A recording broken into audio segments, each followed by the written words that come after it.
జానకమ్మ, చూశావా ఈ ఫోటో? దీపకు జ్వరం వస్తే వెంకట్ అన్నం కూడా తినకుండా తన పక్కనే కూర్చునేవాడు.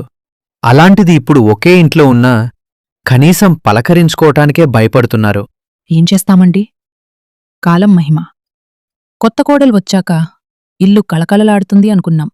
కాని ఉన్న కళ కాస్తా పోయింది. వెంకట్ తప్పులేదు. వాడు నలిగిపోతున్నాడు. అటు భార్యను వదులుకోలేడు, ఇటు మనల్ని ఏమీ అనలేడు. రఘురామయ్య ఇల్లు ఎప్పుడూ కలకలలాడుతూ ఉండేది. ఆయన భార్య జానకమ్మ ఇల్లాలు మాత్రమే కాదు, ఆ ఇంటికి వెన్నెముక. రఘురామయ్య అనారోగ్యం కారణంగా రిటైర్మెంట్ తీసుకున్నాక ఇంటి బాధ్యతను పెద్ద కొడుకు వెంకట్ భుజాన వేసుకున్నాడు. వెంకట్ ఒక ప్రైవేట్ బ్యాంకులో మేనేజర్గా పనిచేస్తున్నాడు. ఎంత ఎదిగినా ఒదిగి ఉండే స్వభావం అతనిది. చెల్లెలు దీప అంటే అతనికి ప్రాణం. అన్నయ్య, ఈ డ్రెస్ బాగుందా అని దీప అడిగితే చాలు, అది ఎంత ధరైనా సరే వెంకట్ కొనిచ్చేవాడు. దీప కూడా అన్నయ్య కష్టాన్ని గుర్తించి అనవసరమైన ఖర్చులు చేసేది కాదు. డిగ్రీ పూర్తి చేసిన దీప ఇంట్లో అమ్మకు ఆసరాగా ఉంటూ నాన్న ఆరోగ్య విషయాలు చూసుకునేది. వెంకట్ అంటే ఆ వీధిలో అందరికీ ఒక నమ్మకం. తండ్రి రఘురామయ్యకు ఆరోగ్యం దెబ్బతిన్నప్పుడు వెంకట్ తన చదువు పూర్తవ్వగానే బ్యాంకులో ఉద్యోగం సంపాదించి ఇంటి బాధ్యతను భుజాన వేసుకున్నాడు. ఒకరోజు సాయంత్రం వెంకట్ ఆఫీస్ నుండి వస్తూ ఒక పెద్ద కవర్ పట్టుకొచ్చాడు. గేటు శబ్దం వినగానే దీప పరిగెత్తుకుంటూ వెళ్ళింది. అన్నయ్య, వచ్చేశావా? ఇవాళ లేట్ అయిందేంటి? నా కోసం ఏమైనా తెచ్చావా? ఇదిగో, నువ్వు మొన్న అడిగిన కొత్త కథల పుస్తకం, ఇంకా నీకిష్టమైన మిర్చి బజ్జీలు. అబ్బో, నా అన్నయ్య గ్రేట్. అమ్మ చూడు, అన్నయ్య నా కోసం ఏం తెచ్చాడు. జానకమ్మ వంటగదిలో నుండి బయటికి వచ్చి, ఒరే వెంకట్, నువ్వు ఈ మధ్య బాగా అలసిపోయి వస్తున్నావు. నీ ఆరోగ్యం కూడా చూసుకోరా. దానికేం కావాలన్నా కొనిస్తావు. దాన్ని గారాబం చేసి సగం నువ్వే పాడు చేస్తున్నావు. పోన్లే అమ్మా, తను మన ఇంటి ఆడపిల్ల. నాకు మాత్రం ఇంకా చిన్నపిల్ల. తను అడగకపోయినా అన్నీ సమకూర్చడం నా బాధ్యత. వెంకట్ ఒక ప్రైవేట్ బ్యాంకులో సీనియర్ మేనేజర్గా ఉన్నాడు. అదే బ్యాంకుకు సరిత అనే అమ్మాయి అసిస్టెంట్ మేనేజర్గా బదిలీపై వచ్చింది. మొదటి రోజే సరిత తన పనితీరుతో అందరినీ ఆకట్టుకుంది. తండ్రి లేని కుటుంబం కావడం, బాధ్యతలన్నీ తనపైనే ఉండటంతో ఆమె చాలా గంభీరంగా క్రమశిక్షణతో ఉండేది. ఒకరోజు ఆఫీస్ ఫైల్స్ చెక్ చేస్తున్నప్పుడు వెంకట్ సరితతో మాట కలిపాడు. సరితగారు, ఈ రిపోర్ట్ చాలా పర్ఫెక్ట్గా ఉంది. ఇంత తక్కువ టైంలో ఎలా ఫినిష్ చేశారు? Thank you sir. నాకు పని వాయిదా వేయడం ఇష్టం ఉండదు. ఇంట్లో అమ్మా తమ్ముడు నా కోసం ఎదురు చూస్తుంటారు. అందుకే ఆఫీస్ పని ఇక్కడే ముగించుకొని వెళ్తాను. అలా మెల్లగా వారి మధ్య స్నేహం పెరిగింది. లంచ్ బ్రేక్లో ఇద్దరూ కలిసి కూర్చునేవారు. సరిత తన కుటుంబ పరిస్థితిని వెంకట్కు వివరించింది. మా నాన్న నా చిన్నప్పుడే చనిపోయారు వెంకట్. అమ్మ చాలా కష్టపడి నన్ను ఈ స్థాయికి తెచ్చింది.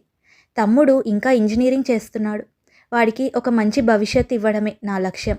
మీరు చాలా గొప్పవారు సరిత. ఇంత బాధ్యతను ఒంటరిగా మోయడం సామాన్యం కాదు. మీకు ఏ సాయం కావాలన్నా నేనుంటాను. వెంకట్ మంచితనం, ఆదరించే గుణం సరితకు నచ్చాయి. సరిత బాధ్యతాయుతమైన ప్రవర్తన వెంకట్ను ఆకర్షించింది. ఒకరోజు వర్షం పడుతుండడంతో ఆఫీస్ అయిపోయాక ఇద్దరూ కాఫీ తాగుతూ కూర్చున్నారు. సరితగారు, మీరు జాయిన్ అయ్యి 3 నెలలవుతోంది. కానీ ఎప్పుడూ వర్క్ తప్ప పర్సనల్ విషయాలు మాట్లాడరు. మీ గురించి కొంచెం చెప్పండి.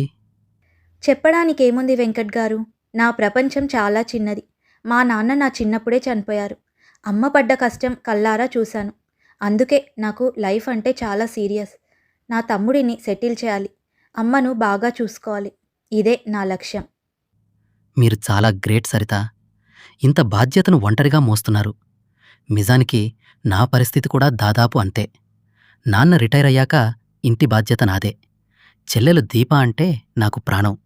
తన పెళ్లి బాధ్యత కూడా నాపైనే ఉంది. అవునా? అంటే మన ఇద్దరి ఆలోచనలు ఒకటే అన్నమాట. అలా మెల్లగా వారి ఇద్దరి మధ్య ప్రేమ చిగురించింది.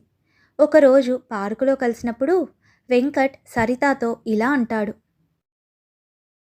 సరిత, నీతో ఒక విషయం చెప్పాలి. ఇన్ని రోజులు నీ వర్క్ చూశాను. నీ బాధ్యత గల స్వభావం చూశాను. నీలాంటి అమ్మాయి నా జీవితంలో ఉంటే నా కుటుంబం కూడా చాలా సంతోషంగా ఉంటుంది అనిపిస్తోంది. నిన్ను పెళ్లి చేసుకోవాలని ఉంది. నీ అభిప్రాయం ఏంటి? సరిత కాసేపు ఆలోచించి, వెంకట్, నాకు మీరంటే ఇష్టమే, కానీ నాకొక భయం. నాకు తండ్రి లేరు. నా బాధ్యతలు మీకు తెలుసు. పెళ్ళయ్యాక కూడా నేను మా అమ్మని, తమ్ముణ్ణి చూసుకోవాలి. దానికి మీ ఇంట్లో వాళ్ళు ఒప్పుకుంటారా?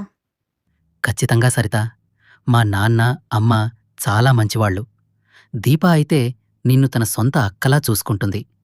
నువ్వు మా ఇంటికి కోడలివి కాదు, మరో కూతురివి అవుతావు. నీ బాధ్యతలే నా బాధ్యతలు కూడా. మీరు అంత మాట ఇస్తే చాలు వెంకట్. నాకు కావాల్సింది ఈ భరోసాయే. వెంకట్ ఒకరోజు ధైర్యం చేసి ఇంట్లో తన ప్రేమ విషయం బయటపెట్టాడు. నాన్నా, నేను ఒక అమ్మాయిని ఇష్టపడుతున్నాను. తన పేరు సరిత. మా ఆఫీసులోనే పనిచేస్తోంది. రఘురామయ్య, జానకమ్మ ఆ మాట విని ఒక్క క్షణం నిశ్శబ్దంగా ఉండిపోయారు. అవునా? మాకు చెప్పనే లేదు. వెంకట్, మనది మధ్యతరగతి కుటుంబం. నీకు తెలుసు కదా, మన సంప్రదాయాలు వేరు. ఆ అమ్మాయి కుటుంబం గురించి నీకు పూర్తిగా తెలుసా? తెలుసు నాన్నా. తనకు తండ్రి లేరు. అమ్మ, ఒక తమ్ముడున్నారు. తనే ఆ ఇంటికి ఆధారం. చాలా పద్ధతిగల అమ్మాయి.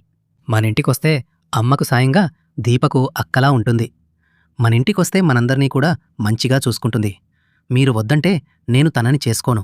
కాని మీరు ఒప్పుకుంటేనే నేను సంతోషంగా ఉంటాను. జానకమ్మ కొంచెం ఆలోచనలో పడింది. వెంకట్, వాళ్ళకి తండ్రి లేరన్నావు. అంటే రేపు పెళ్ళయ్యాక కూడా సరిత తన పుట్టింటి బాధ్యతలు చూసుకోవాల్సి ఉంటుంది కదా. మన ఇంటి పరిస్థితి కూడా నీకు తెలుసు. దీప పెళ్లి ఉంది. మీ నాన్న ఆరోగ్యం బాలేదు. సరిత ఇవన్నీ అర్థం చేసుకుంటుందా? తప్పకుండా అర్థం చేసుకుంటుందమ్మా. తను కూడా బాధ్యతలు తెలిసిన అమ్మాయి కదా. ప్లీజ్ అమ్మా, నన్ను నమ్మండి. ఏవండి, వాడు ఎప్పుడూ మనల్ని ఏదీ అడగలేదు. ఇంటికోసం ఎంతో కష్టపడుతున్నాడు. వాడికి నచ్చిన అమ్మాయితో పెళ్లి చేస్తేనే వాడు సంతోషంగా ఉంటాడు. సరిత బాధ్యతలు తెలిసిన అమ్మాయి అంటున్నాడు కదా. ఇక ఆలోచించాల్సిందే ఏముంటుంది?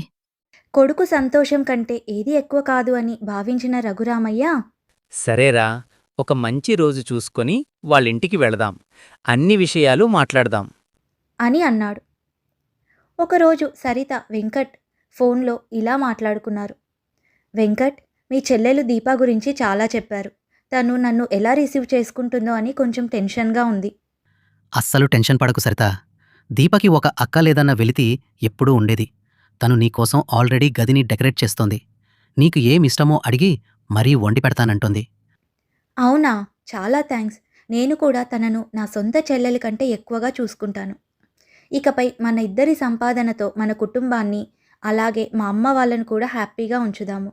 అదే నా కోరిక కూడా సరిత. అందరం కలిసి ఒకే కుటుంబంలా ఉందాం. ఎవరికీ ఏ లోటు రాకుండా చూసుకుందాం. అలా 4 రోజులు గడిచాయి.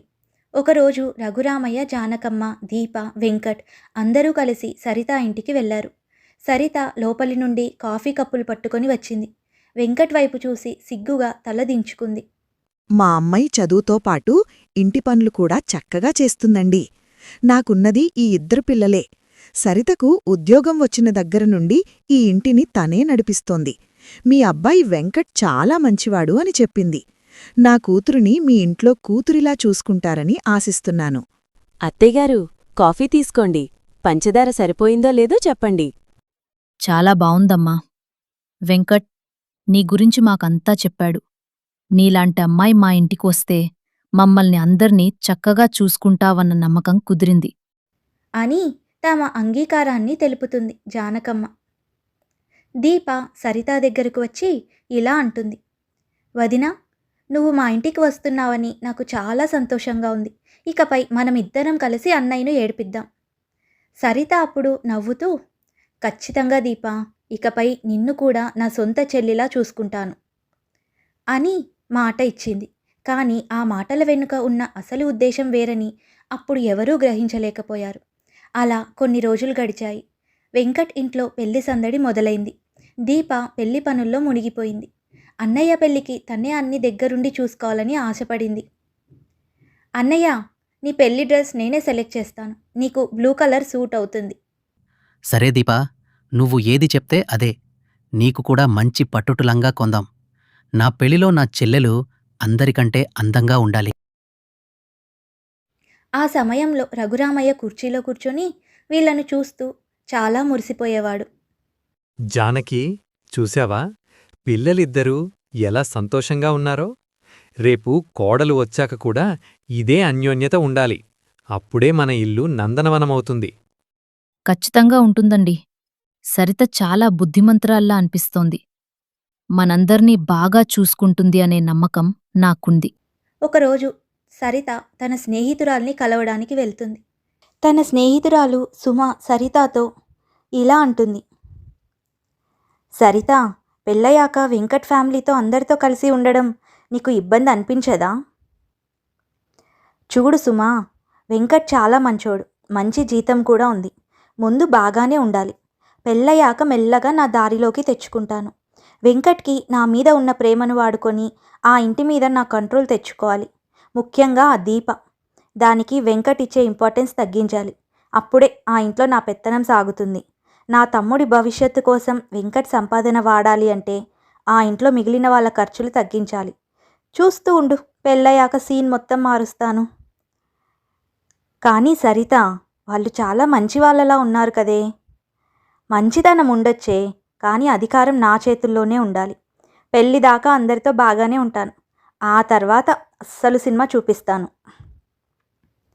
పెళ్ళికి ముందు వెంకట్ ఎంతో అమాయకంగా సరితను నమ్మగా, సరిత మాత్రం తన స్వార్థం కోసం ఆ బంధాన్ని ఒక మెట్టుగా వాడుకోవాలని ప్లాన్ చేసుకుంది.